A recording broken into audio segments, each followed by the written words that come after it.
This Hawaiian kid almost quit music forever after mean comments. Now he's worth $800K and changed history. A 16-year-old boy sits alone on Kahuku Beach in Hawaii. The sun barely peeks over the water. His ukulele rests beside him in the sand. Most kids his age are still sleeping. But not Iam Tongi. Every morning before school, Iam would walk to this same spot. He taught himself guitar chords from old YouTube videos. His fingers hurt from practicing, but he kept going. Each song was like a prayer. He promised himself something big. One day, everyone will hear my voice. Back then, nobody knew his name. He was just another island kid with big dreams. But those early morning practice sessions, they were building something special. Something that would shock the whole world. The Hawaii that shaped Iam was more than just beautiful beaches. It was a place where music lived in the air, where families gathered around fires to sing old songs. Iam absorbed all of this. He learned traditional Hawaiian songs from his elders. He mixed them with modern sounds he heard on the radio. Even as a young boy, he was creating his own unique style. His family noticed his talent early. They saw how he could make people smile with his voice. They knew he was special, but they also knew the music industry was tough. Dreams were easy to have but hard to achieve. In 2019, Iam's life flipped upside down. His family packed their bags and moved to Washington State. They wanted better opportunities. But leaving Hawaii was harder than anyone expected. Gone were the golden beaches and warm sunshine.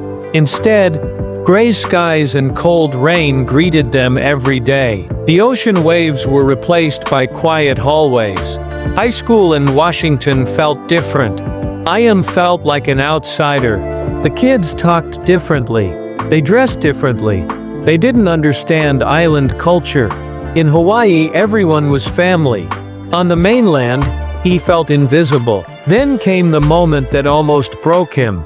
During a solo performance at school, Iam froze. He had practiced the song 100 times, but when he got on stage, his mind went blank. The music stopped. Kids started whispering. He heard someone say he didn't belong there. Another student laughed. His face turned red with embarrassment. Those words cut deeper than any knife. For weeks after, he couldn't sleep. He questioned everything. Maybe music wasn't for him. Maybe he should give up and focus on something else. But something inside him changed that day. The whispers didn't destroy him. They woke him up. He made a new promise to himself. I will not let them silence me. I will fight to be heard. The next 2 years were tough. Iam struggled to fit in at his new school. He missed Hawaii every single day. His parents worked long hours, so he spent a lot of time alone. Music became his only friend. He would practice for hours in his bedroom. He started writing his own songs. Songs about missing home. Songs about feeling different. Songs about never giving up. These weren't just lyrics to him. They were his life story set to music. Then tragedy struck. Iam's father died unexpectedly. The loss hit the family like a tsunami. His dad had been his biggest supporter, the one who always believed in his music. Now he was gone. Iam felt lost and alone. He stopped playing music for weeks. What was the point? But then he remembered something his father had told him. Your voice is a gift. Don't waste it. Those words echoed in his mind. He realized he could honor his dad in a special way. He would audition for American Idol. The song choice was deeply personal. James Blunt's Monsters, a tribute to his father. When Iam stepped onto that stage, he wasn't just singing. He was pouring his heart out to millions of people. His voice cracked during the emotional parts, but that made it more real, more honest. The camera showed judges wiping away tears. Katy Perry covered her mouth in shock. Luke Bryan nodded with respect. The whole room went silent. Then everyone erupted in cheers. This wasn't just a performance. This was pure truth, raw emotion. The judges knew they had witnessed something special. But success came with an unexpected price. After his audition aired on television, hate messages flooded his social media accounts. People mocked his Hawaiian background. They called him names. One message said, "Hawaiians don't belong on TV." Another said, "Go back to your island." The cruel words poured in by the hundreds. Iam had never experienced such hatred. The comments hurt worse than any physical pain. He felt alone and unwanted. He began to doubt himself again. Maybe those people were right. Maybe he didn't belong on a national stage. His self-doubt grew stronger each day. He would read the comments over and over. Each cruel word felt like a punch to his stomach. He stopped eating. He couldn't sleep. He called his mother crying. He told her he wanted to quit. But then his mother sent him a voice note that changed everything. Her voice was calm but firm. She said, "Don't stop. We need this. Your father would want you to keep going. These people don't matter. Your music matters." Those words hit him like lightning. He wasn't just singing for himself. He was singing for his family, for his community, for everyone who had ever felt like an outsider. He dried his tears and made a decision. He would keep singing. Life on American Idol wasn't the glamorous experience people imagine. Iam missed family dinners and birthday parties. He slept in cars during long road trips between cities. Late nights were spent practicing in cheap hotel rooms. Self-doubt crept in constantly. Other contestants seemed more confident. They had expensive clothes and professional training. Iam felt like a small fish in a big ocean. The pressure was enormous. Millions of people were watching. One bad performance could end everything. Backstage, the bright lights hurt his eyes. His heart would race before each performance. Sometimes he thought, "I don't belong here." But then he would touch the ukulele pick in his pocket. The same pick his father had given him years ago. He would close his eyes, take a deep breath, and remember why he was there. He would think about his father watching from heaven. He would think about his mother's voice note. Then he would walk onto that stage and sing his heart out. With each performance, something magical happened. He didn't just sing songs. He told stories. His voice carried the spirit of Hawaii to living rooms across America. When he sang about missing home, people felt it. When he sang about losing his father, hearts broke everywhere. People fell in love with his authenticity. He wasn't trying to be someone else. He was just being himself. Week after week, he proved he belonged on that stage. His confidence grew with each song. America was falling in love with the humble Hawaiian boy who sang with his whole heart. Confetti rained down from the ceiling. Iam's family rushed onto the stage. His mother was crying. Camera flashes lit up the theater like fireworks. Ryan Seacrest held the envelope with the winner's name. Then he announced it. The winner of American Idol is Iam Tongi. He had done it. Against all odds, the boy from Hawaii had won. He became the first Hawaiian and Pacific Islander to win American Idol. He was also the youngest winner born after 2002. History was made that night. But winning brought challenges nobody warned him about. Suddenly, everyone wanted a piece of him. Record deals needed signing. Everyone expected his first single to be a massive hit. The pressure was overwhelming. He went from being a small-town kid to a national celebrity overnight. Fame was a double-edged sword. His debut single was rushed to market. The record label wanted to strike while the iron was hot. But the song wasn't ready. It was generic pop music with no soul. Radio stations barely played it. Critics said he was a one-hit wonder. Iam felt lost again. The music industry was proving to be tougher than he had imagined. Months passed in a blur of disappointing meetings and failed projects. His confidence was at an all-time low. He felt like he was letting everyone down. He considered giving up music altogether, but deep down he knew he couldn't quit. Music wasn't just his career, it was his identity. He just needed to find his way back to who he really was. In early 2025, Iam made a bold decision that would change everything. He relocated to Memphis, Tennessee. The city known for blues and soul music called to him. He needed to rediscover his sound. Memphis changed everything about Iam's approach to music. His mornings started with vocal coaching sessions with legendary local musicians. Afternoons were spent walking down Beale Street with a notebook. He would sit in coffee shops and listen to old men tell stories. He soaked up the city's incredible musical history. Studio sessions in Memphis lasted until sunrise. These weren't sterile recording sessions. These were intimate gatherings where musicians came together to create something beautiful. Iam learned to play with other artists. He learned to trust his instincts. The city's musical history inspired him every day. He learned about legends like B.B. King and Johnny Cash who had struggled before finding success. Their stories gave him hope. Slowly but surely, his sound began to evolve. Hawaiian ukulele mixed with Memphis soul in ways nobody had ever heard before. Island rhythms blended with R&B vocals. He was creating something completely new. But Iam didn't just change musically during his time in Memphis. He transformed physically too. The stress of fame had taken a toll on his body. So he made another bold decision. Through daily 11 a.m. gym sessions, ice baths, and mental training, he lost 115 pounds. "I wanted to outrun doubt," he said about his fitness journey. Every morning he would push his body to its limits. The weight loss wasn't easy, but he persevered.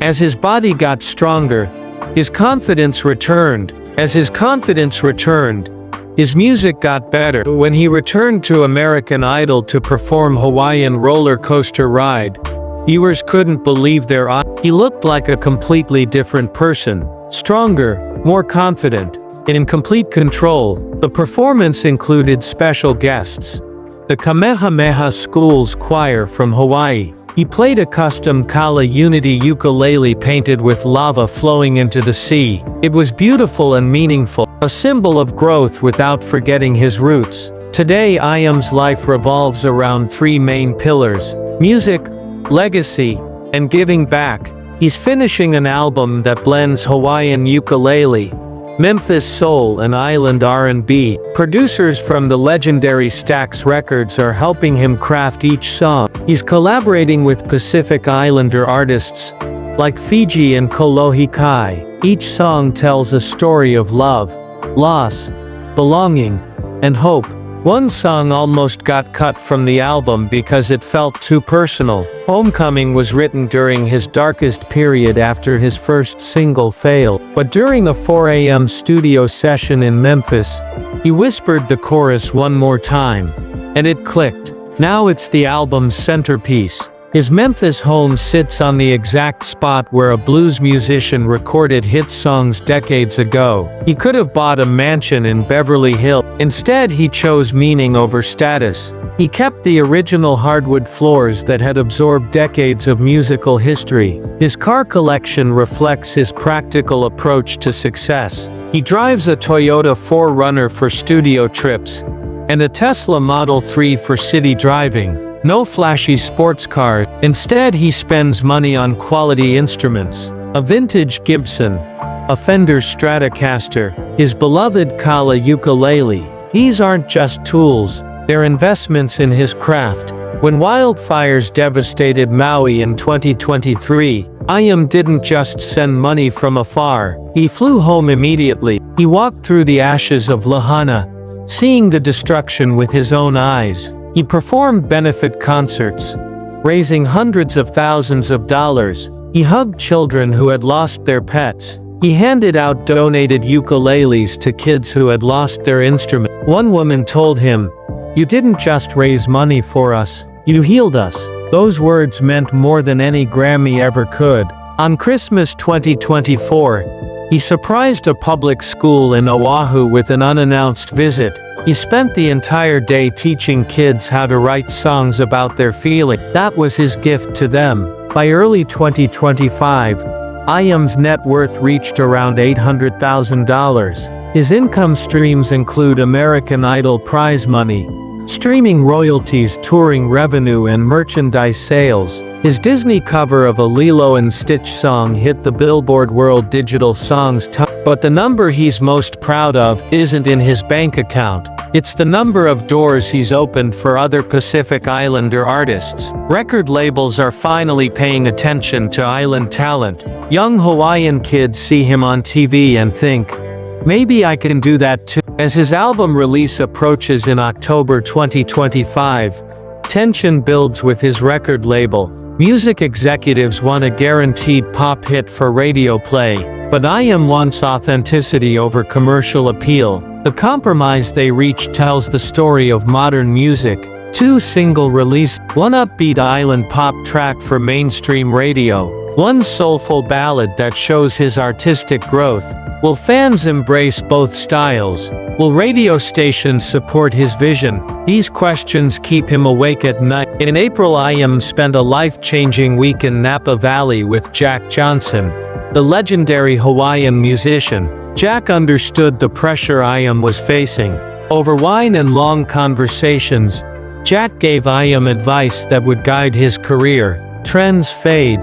Truth lasts. Make music that you'll be proud of in 20 years. Don't chase the charts. Let the charts chase you. Those words became Iam's new mantra. Instead of massive stadiums, Iam is planning intimate theater shows. He wants face-to-face connections with fans. Real conversation. His merchandise will be eco-friendly and handcrafted by Hawaiian artisans. Every detail reflects his values, but critics question his approach. They wonder if his hybrid sound is too niche for mainstream success. Some nights he lies awake worrying. He texts Jack Johnson at 3 a.m. with his fear. Jack always replies, "Those who need to hear it will." That simple message brings peace. Imagine the opening night of his album tour. Dim lights create intimacy. Iam walks out carrying just his ukulele. He stands in silence for a moment. Then he starts playing Homecoming. The melody rings out clear and pure.